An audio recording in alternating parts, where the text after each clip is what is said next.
وَكَتَبْنَا لَهُ فِي الْأَلْوَاحِ، ہم نے لکھ دی موسیٰ کے لیے تختیوں میں، مِن كُلِّ شَيْءٍ مَوْعِظَةٍ، ہر طرح کی نصیحت، وَتَفْصِيلًا لِكُلِّ شَيْءٍ، اور ہر چیز کی تفصیل۔ اب یہی وہ ایک معجزانہ اپروچ ہے جس کی طرف بنی اسرائیل نبی علیہ السلام کو بھی کہتے تھے کہ آپ کے اوپر آسمان سے کیوں نہیں ایسی کتاب نازل ہوئی۔ موسیٰ علیہ السلام کو تو اللہ تعالیٰ نے تختیوں پر دی تھی لکھی ہوئی۔ اب یہ ہمارے نبی علیہ السلام کے کیس میں قرآن جو ہے اللہ کا کلام سینے پر نازل ہوا، یہ ایک یونیک چیز ہے، اور سرکمسٹانسز کے اوپر نازل ہوا، اور 23 سال تک مسلسل آلموسٹ نازل ہوتا رہا۔ باقی کتابیں سلیبس کی فارم میں ہیں، قرآن سلیبس کی فارم میں نہیں ہے، حالات و واقعات کے مطابق ہے۔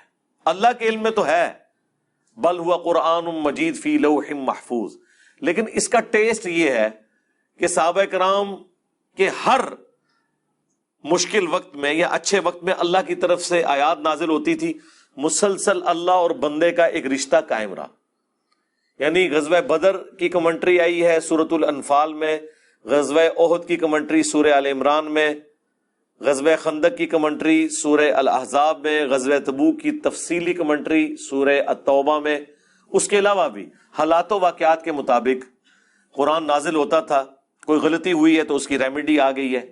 یہ ایک جو خوبی تھی نا، اس کی وجہ سے ایک یہ بانڈ بڑا مضبوط ہے، اور نبی علیہ السلام کی یہ خوبی اگلی کتابوں میں بھی رپورٹ ہوئی تھی۔ آج بھی آپ جو انجیل مقدس ہے، جو تورات اور انجیل کا ایک سمجھ لیں اکٹھا انہوں نے انارکلی لاہور بائبل سوسائٹی نے پرنٹ کی ہوئی ہے، اس میں بھی آپ جو گاسپل آف جان ہے، یوحنا کی انجیل، وہ والا جو چیپٹر ہے، اس میں آپ چیپٹر نمبر 18 میں چلے جائیں تو وہاں پہ حضرت عیسیٰ علیہ السلام نبی علیہ السلام کی جو خوبی بیان کرتے ہیں، اسی طریقے سے موسیٰ علیہ السلام جو خوبی بیان کرتے ہیں ڈیٹرونومی میں، وہ یہی ہے کہ اللہ تعالیٰ ان کے منہ میں اپنا کلام ڈالے گا۔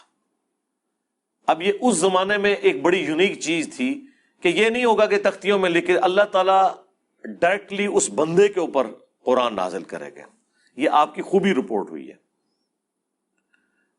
تو یہاں پر تختیوں پہ لکھی ہوئی وہ دی جس میں ہر طرح کی نصیحت لکھی تھی، فَخُذْهَا بِقُوَّةٍ، تو اے موسیٰ علیہ السلام مضبوطی سے اسے پکڑ لو، وَأْمُرْ قَوْمَكَ، خود بھی پکڑو اور حکم دو اپنی قوم کو، يَأْخُذُوا بِأَحْسَنِهَا، وہ پکڑ لیں اس کی اچھی باتوں کو۔